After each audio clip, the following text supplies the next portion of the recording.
আজকে সকালবেলায় আমি বাসি বিছানাটাও গোছাতে পারিনি। আর এরই মধ্যে আমাদের বাড়িতে চলে এসছে দুজন অতিথি। তো কারা এলো সকালবেলায় আমাদের বাড়িতে, চলো আমি তোমাদেরকে বলছি। তার আগে ঘরের বিছানাটা আমি গুছিয়ে নিই।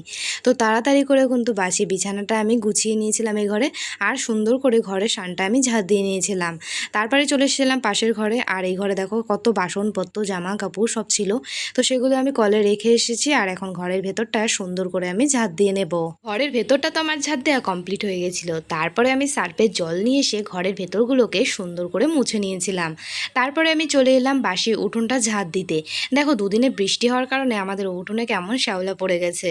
তো যাই হোক, বাসি উঠোনটা ঝাড় দিয়ে চলে এসেছিলাম বাসনপত্রগুলো মাজার জন্যে। আজ কিন্তু অনেক বাসনপত্র বেরিয়েছে, তো এগুলোকে ভালো করে ধুতে হবে। তো সেই জন্য বাসনগুলো নিয়ে বসে পড়েছিলাম। আর এখন আমি জামা কাপড়গুলো ধুয়ে দেবো। তো চলো বাকি কাজগুলো করতে করতে আজ তোমাদের মিষ্টি একটা ছোট্ট কমেন্ট বলি। খুব সুন্দর দিদিভাই তোমার কাজ।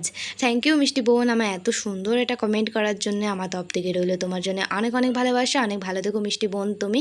আর নেক্সট বার তুমি তোমার নাম বলো। তো দেখো সকাল সকাল বলেছিলাম না অতিথি এসছে আমাদের বাড়িতে, এই দেখো। তো এসেছিলো আমাদের বাড়িতে, তারপরে কিন্তু আমি ওদেরকে রুটি দিয়েছিলাম খেতে। তো দেখো আমার প্রিয় অতিথিদেরকে আমি বসতেও দিয়েছি, ওরা ঘরেও এসেছিলো।